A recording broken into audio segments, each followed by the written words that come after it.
This podcast is powered by The Plug.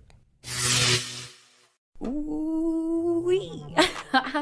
Hi, y'all. I'm Dani, baby. Living vicariously through myself.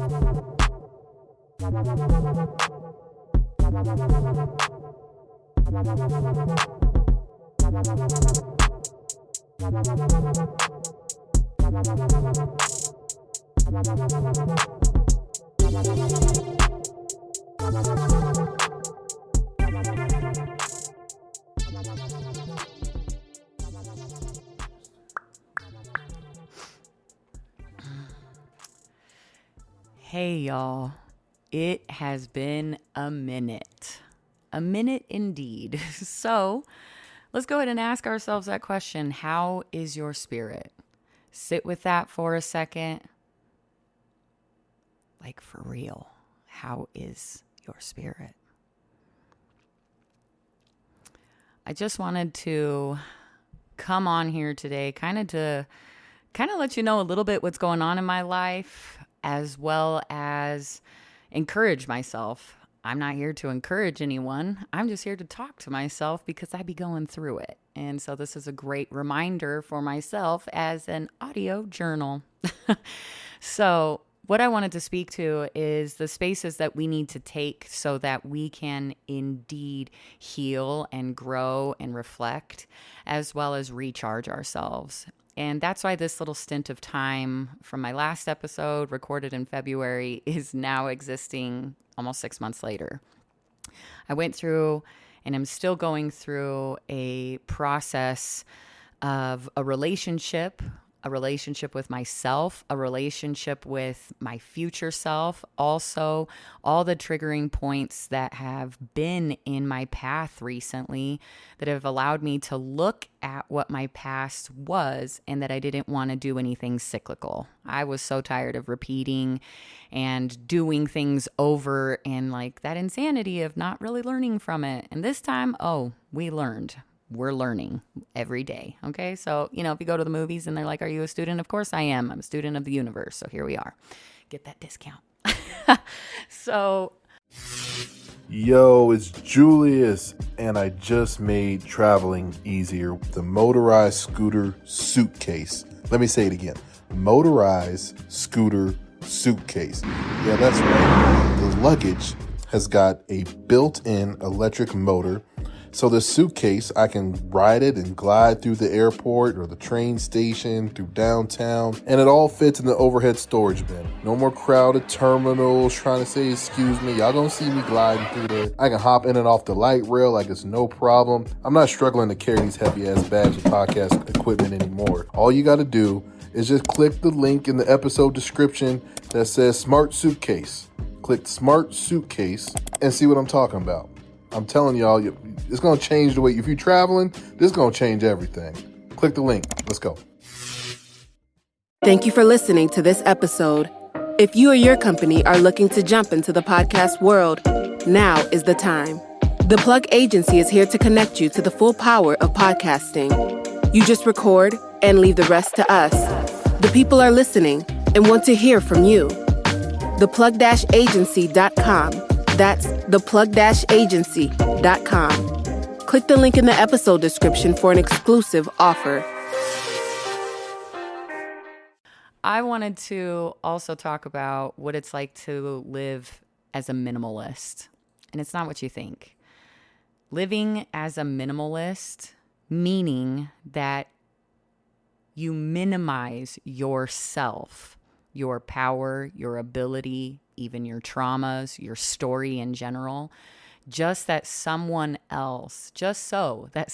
else, or a group, or just other individuals in your life can shine brighter, be louder, be seen more than you. And that's what was occurring in my life in the last 6 months. I was living as a minimalist in my identity and how I could even show up for myself, my family, my community. And it took me on a whirlwind. I started recognizing when I was coming to places knowing that I didn't need to isolate, that I could tell my story. I started saying little bits and pieces of things that were happening behind closed doors, if you will. And people were kind of like, that's kind of a big deal, friend. Like, you don't really need to act like that's not affecting you. It definitely is. Or I would have these really amazing things occurring in my life simultaneously. You know, good things are happening and other things that could feel like really frustrating or bringing you peril or existing at the same time.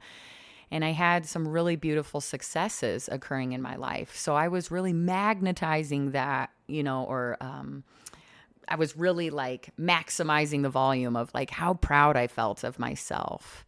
But I was in a position where there was a person that couldn't celebrate that with me. So I started talking more quiet about it, or not even talking about it at all. And I'm just going to say it on here because it's nice to say out loud now. I was actually able to show up at an open call for a modeling agency here in Denver, and I got signed. And all the years of my life where people are like, oh, you should be a model or blah, blah, blah. And I wouldn't like receive it that way, that it was a compliment. Like, no, you just have this look and it's cool. And I, again, minimized myself constantly. And I was so proud of this journey. Like, I had my friend Jules encourage me, just go to this open call. I show up, I have a lint roller in my hand, and I am using it as a microphone to interview the people that were doing the open call. Welcome to me. So I'm in there, and I literally get within 48 hours, I get notified that I am now going to be offered a contract through this agency. And I was so excited, and I came home and I was like, whoa, this happened. I was so excited. Again, I'll say excited, repeat it with me, excited. And the person that I was so excited to tell just had like very minimal, you know, like, wow, that's really cool. I'm proud of you. I told you you'd get it, you know, and I was kind of like, wow, okay, I guess maybe it isn't as big of a deal. And so what I started doing was minimizing again. I took that in and I was like, okay, I don't even know if I can share this part of my journey, but like, I want to, like, I should be able to. But then again, it's like, okay, sometimes people can't celebrate you unless they're in a place of celebration themselves. And so I wanted to give it some time. Well, the time turned into me isolating a bit more. I wasn't pursuing this new career, if you will. I wasn't giving it the oomph that I needed. I was minimizing myself. I wouldn't, you know, shout it from the rooftops and put myself out there into the interweb. I was just like simply existing. And other things were occurring that were triggers. However, they were contributing to some trauma that was existing behind closed doors. And I was really discovering that everything I was doing in a certain instance was having me just be a villain in someone else's story. And unfortunately, I couldn't really see past that. So again, minimizing not just the accolades that I was receiving in life, but I was minimizing the experience I was going through. This wasn't normal. This wasn't like the behavior and the things that were occurring were actually very egregious to the souls involved. And I couldn't recognize it because I was minimizing the good things in my life. And then I started minimizing the things that were hitting me poorly, but they were affecting me to the maximized position. And that's all I could think about. That's all I could put energy to. I was coddling emotions that were not mine to coddle in order to allow another person to have more control over my jovial spirit and my healing spirit. And I think a lot of times what ends up happening is we isolate ourselves to a position that we're in life. And then all of a sudden we're looking at it like there's absolutely no way out. Well, we made it in there. There's obviously got to be a return to get out, but it feels too daunting. and then to be known that you are the villain of someone else's story. It's okay. One day you'll come to a space where you're like, I'm fine with being the fucking villain right now. I am so okay with it. And the second that you let that come out of your mouth and you witness another person see that they don't have that hold on you anymore, like, honey, you better start praising yourself for the accolades at this point, because you just did the most important thing in your life, and that was to maximize the love for yourself. You were living so minimal. You were living in a space so small with this big old heart and this big old space for healing. I have offered people so many times, take up the space, take up the space. And then they do, and then they start disrespecting the space. And so there's ways to look at how you allow someone to come in and start changing up your environment. It can happen so quickly. The more healing that you do, the more in tune and aware that you become of the triggers and the things that are in your life and that you want to work through and do better with, the more that you're aware of that, the more cunning people and individuals and opportunities become, because they want your energy. They want it. They want to deplete it. They're there to take it. Of course, there's spaces of honor where they're like, I just want you to know I think you're a fantastic individual. And then there's also spaces of like, what can I get from you? You're doing something that I could siphon all my energy off of. I could bite off of you, And so they take from your original spirit energy. They siphon it. They take it and basically leave you with nothing except for you to have the words, I'm okay with being the villain. See, for a long time, I lived more not understanding that I was the victim of so many things, growing up. Grew up in a cult, and I grew up in a very tiny little town of 54 people. And there were so many things that I didn't have access to learn and to know about. So I grew up with life being, the normal for me was actually very severe in a lot of people's cases, the abuse that I endured. And I, again, would minimize my story because that's also what religion taught me to do, was to minimize yourself because you're nothing anyway without God. You're nothing without Jesus. You need to repent and all of this. So it just minimized the trauma that was happening. And I'm also understanding that I am indeed not an empath. I grew up in an environment where I had to read and understand energy as I enter the room. I had to know what mood my family was going to be in before I even could give myself permission to have a day to move through it. And so I just grew up hyper aware of everyone else's energy. And then I started feeling like, well, maybe it's because I'm empathetic. No, empathy and people telling me that, especially those that wanted to take my energy, were always like, you're such an empath. And in reality, I was just reading their energy, and they were trying to do this circumnavigating around that space. So then what I would do is do the whole thing again of minimizing. I couldn't accept compliments. If a person was like, hey, I like your style, or one time I got told that I was ethereal, and I was like, no, that's not it. Like, no, but you are. I couldn't receive it. And now I'm just in a position, I receive that. If somebody compliments me, I receive that now. They didn't really have to say anything to me. They could have just looked at me, but they took time to form words to let me know that they were encouraged by something. They were attracted to something. So give them honor by receiving that. I will also receive the fact when somebody has a very,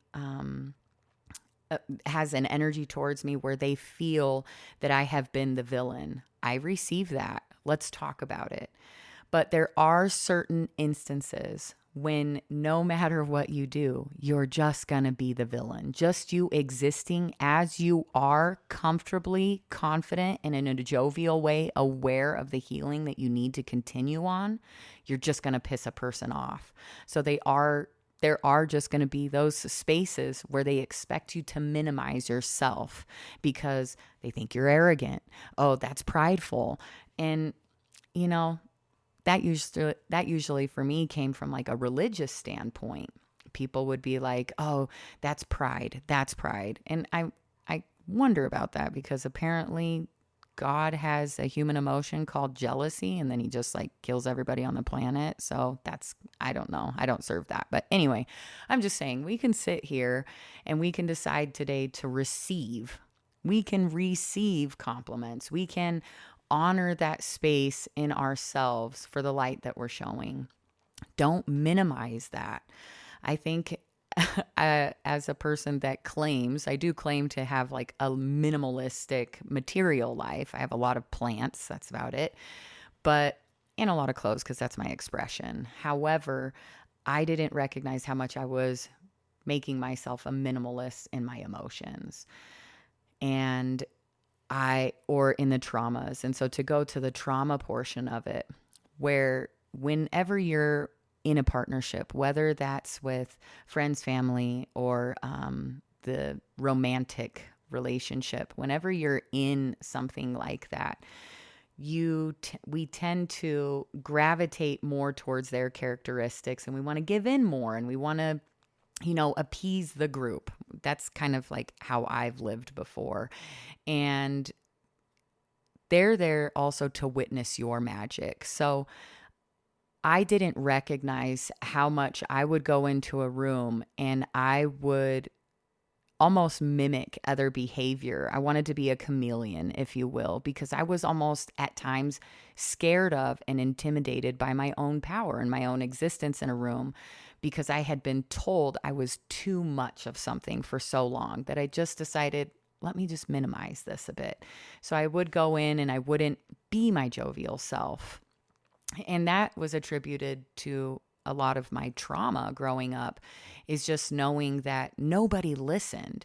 And I remember even like telling a teacher some stuff that was going on, and they were just like, well, they pulled out the Bible, and like I was going through some really crazy stuff at the time. And so it just became normal. The things that I was going through was just a normal like growing up process, and it isn't.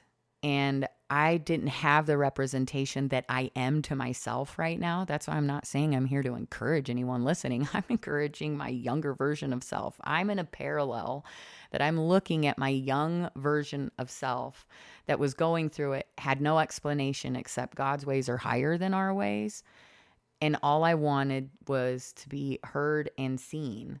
But I minimized myself, put myself in this tiny little trinket of a box that I couldn't even talk about my own trauma. It took me till I was 30 to even really open up about it. And I just, today, for myself and where my spirit is sitting right now, I am coming out of this very interesting space that I've been in, like a hibernation and squirreling away and healing and doing all of the things. And I literally got my head shaved like 2 hours ago because I just am in such a place of like, I don't necessarily want to return to my old self. I want to live in a parallel where I can look at my old self from this version of self and say, I like what you're adding here. I like what you're subtracting. I like what you're maximizing. And I'm so glad you're not minimizing yourself anymore. And so for my entire young life, I don't even know if I had a grasp on what it meant to answer the question, who are you? Like, what is it that Dani likes? I didn't know how to answer that. I remember having to like look around a room, like, who do I need to look to so I can like be approved for saying something? And the fact of the matter is I am now parenting that minimized child. I'm now parenting through this healing for myself. I'm the bonus parent of coming in and saying, hey, it's okay. And in that parallel, I know that you know, those times when you were younger and you'd have your ears ringing, or there would just be like a really interesting coincidence. That's the times I was visiting myself here and now, because, you know, this illusion that we live in, that time, it exists and it doesn't. But it's the only way that we can tell that we're doing the healing and the work sometimes. And so coming in, and I know I was like super, super hyped for just a second, because I'm like, woo, so excited to be back here on the mic and sharing space in this really interesting way with an individual that is recording this for me. And I'm just so grateful for the life that I choose. There were spaces that I did not choose it. There were spaces where I had to minimize in order to survive. And I don't have to do that anymore. And I think that the portion of life that I'm in now, where like you wake up one day, you really come to and you're like, this isn't like headed the direction I thought it was going to go, right? Because we just get that end goal in mind and then we think we're going to arrive there. But if we take a second, we're like, holy shit, like I thought these building blocks were doing more, and actually they're stumbling stones. And then you kind of have to look at the path again and be like, okay, I got to take these stumbling stones and re-look at these building blocks now. Like I got to use these and make it different.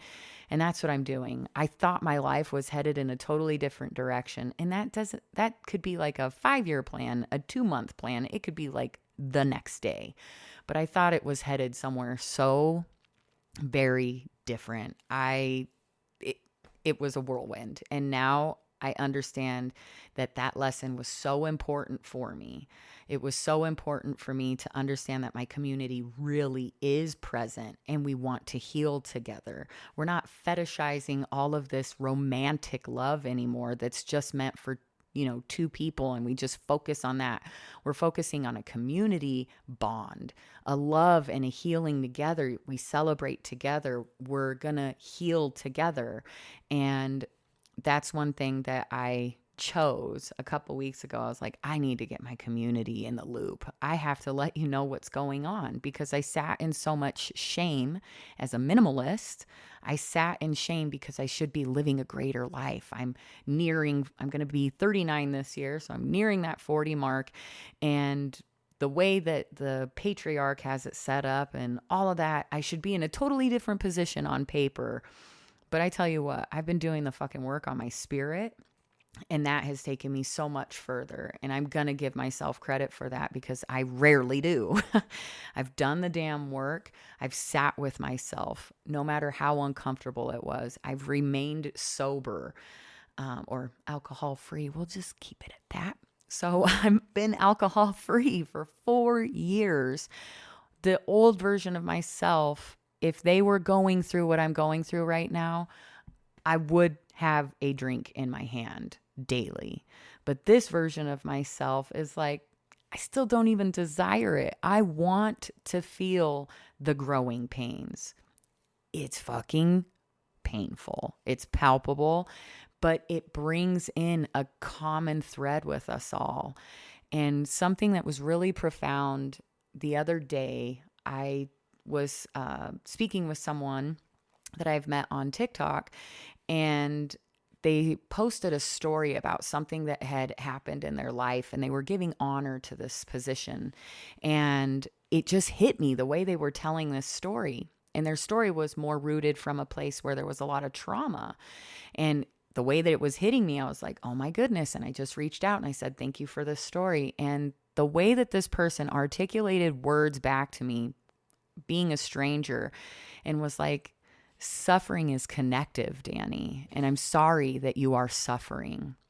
And so I was able to recognize in myself that I had someone right there that I was verbally telling I was struggling and I was having a tough time, and I was visually shutting down. I would even say this.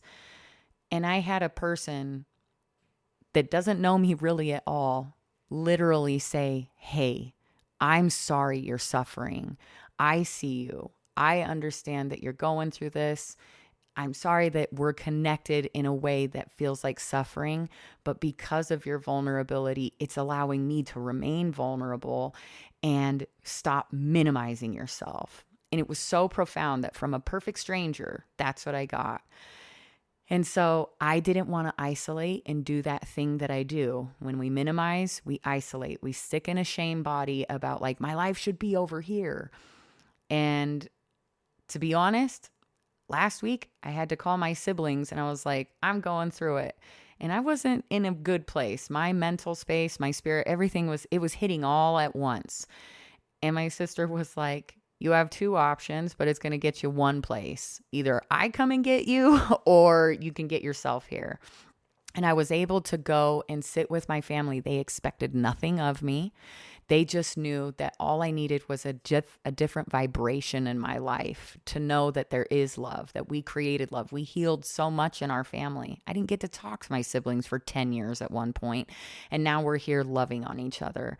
And I decided to do that also with my community. I reached out and said, look, I'm going through this. I'm not here to trauma dump, but I want to make you aware so that as a community, we can heal together. Put me in the vibration of aiding me and being more aware of my behaviors, and also to encourage me to continue and maintain in this healing process. It's not fucking linear, I'll tell you that. Healing ain't pretty. And God doesn't like ugly. So choose yourself.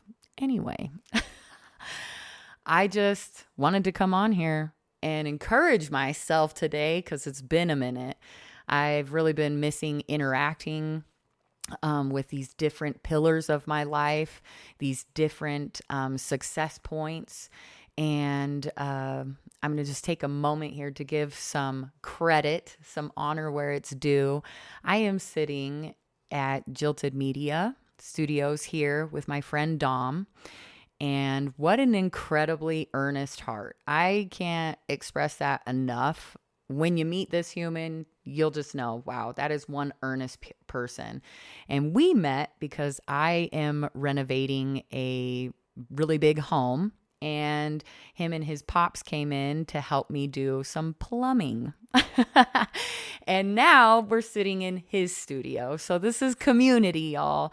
And I just want to give him a moment to go ahead and talk about what he offers and what his whole plan is moving forward to keep me in your ear holes. Absolutely. Well, thank you so much. What an elegant put together thing you have here. This is awesome. So hello, my name is Dominic. I am a producer engineer in the Denver area and have been doing this for, the better part of 15 years now. I got super lucky getting to go to an art school. So I went to Denver School of the Arts. That's kind of where I got my introduction to all this like production sort of side of things. And we've been doing that ever since. Yeah, absolutely. So we offer in-house engineering, producing, beat making, obviously podcasting and everything that's in the audio realm. So if you guys need anything, please reach out. Feel free. Jilted Media is our whole deal. But yeah, I would love to get deeper with you sometime. We have to have some conversations. I resonated with so much that you were just talking about that it is wild. Yeah, so it's like there's definitely an audience and I am hearing you. So this is very cool. Thank you. Absolutely. I just feel so honored right now. I am fan-humaning like a crazy. But yeah, that's just, I've always kind of been a person of like, I'm so curious. I'm like always in awe and wonder for real. Like if you think it's like not authentic, it is. Like a fucking bird could poop that flew over me and I'll be like, wow, it missed me, but you're incredible. You're in the sky. I'm weird. So the wonder and awe that I live in, and it's like been really amazing to witness what is magnetized here. You know, most people when they enter homes, it's like this interesting space when you're like a contractor or you're plumbing or electrical, you know, and I identify as non-binary. So it's always interesting, especially when someone who identifies as male comes in. there's a lot of bravado usually. You know, I had an instance with a plumber that really, like, it was gross, but he was really sexualizing me, and it was so creepy. And then I, was hesitant, and then got to meet Dom and his dad, Pat, and they're just seriously the kindest people. And I wanted to look at that like, I want to be like you. And then I was like, but you're talking to me, so that must make me kind. And it was so cool. And we started opening up to each other. They've seen this transformation that I'm doing in this building, which has been wild. It's been a hoarded building. We're going to talk about that another day. But the point is that I think we get so stuck on the whole manifestation portion of something, like just manifest, magnetize it to you. I think this manifestation is like, we get so caught up, like, I'm not doing the right mantra, I'm not doing the right thing, I'm a good person. But like, when you decide to live outside of the realm of abundance just being paper, the abundance that you magnetize towards yourself is going to be amazing individuals like Dom and sitting in the studio. And I'm telling you, I came by a couple weeks back and I was listening to some of the artists that he's working with. I don't even like pure magic over here, y'all. I am in the countenance of magic. So there's going to be a lot coming from this podcast in general, but also just coming from Jilted Media, where their heart lays, where Dom's intention is to be in the community. Y'all need to hop on the bandwagon. So I just wanted to say thank you again, Dom. Thank you so much. This is the coolest setup. I am sitting in the coziest chair wearing like a nightshirt. Anyway, we are. We look so good. Anyway, so as I say, I'm never here to encourage anyone, right? I don't want to get into this like spiritual bypassing and acting all like I have my life together. I'm grasping what I can grasp. I don't have a handbook to live the way that I live. I'm navigating it as I go. I'm just not getting so stuck on the end goal. I'm allowing myself to change my mind because it lets me know I fucking have one. And I really just wanted to like be a representation to myself. If I was a young version listening to this version, I'd be like, you's crazy. And I love crazy. So here I am. And so with that, y'all, I am really excited to be bringing this to you every week now. It's not going to be months and months. We're going to stay on a different realm here. So can't wait to blast your ear holes next week. And just remember to stay creating earnestly in love.